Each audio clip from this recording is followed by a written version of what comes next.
बनाओ। इस तरीके की मानसिकता है हमारे भारत की। और हम सोच रहे हैं कि हम बहुत बड़े डिजिटलाइजेशन को हम या बहुत बड़े हम लोग आधुनिकीकरण को हम लेकर आएंगे। ज़मीनी स्तर पे हम कहीं स्टैंड नहीं करते हैं। ज़मीनी स्तर पे हम लोग बिल्कुल नहीं हैं। सिर्फ हवा में बातें करने के लिए हम लोग एक दूसरे से संपर्क में आते हैं। लेकिन सच्चाई बहुत ही अलग है, बहुत ही अलग है। और जब आप सच्चाई को देखते हैं तो आपको ये समझ में आ जाता है कि आप किन लोगों के बीच में हैं आज की डेट में। हमारा शिक्षा का स्तर बिल्कुल चौपट हो चुका है।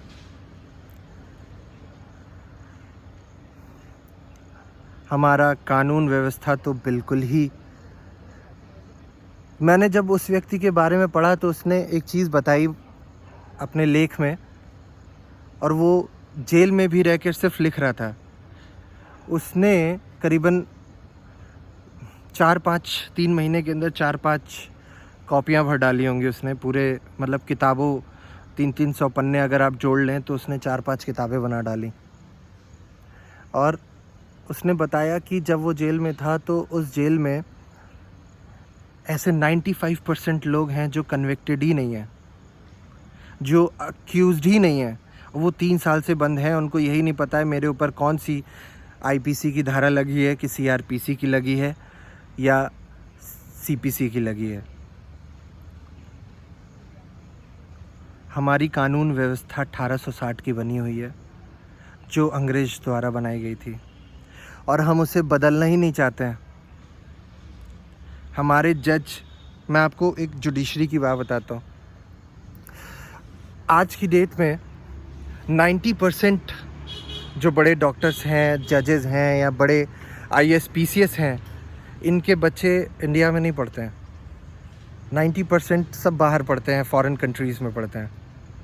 क्यों? जो एक मेडिकल का स्टूडेंट यहाँ पे 1 से 1.5 करोड़ रुपए घूस देता है कि मेरा एडमिशन हो जाए एमबीबीएस या एमडी में, वो बाहर जाके सिर्फ 15 और 20 लाख में ही अपना एमबीबीएस करके आ जाता है। ऐसा क्यों?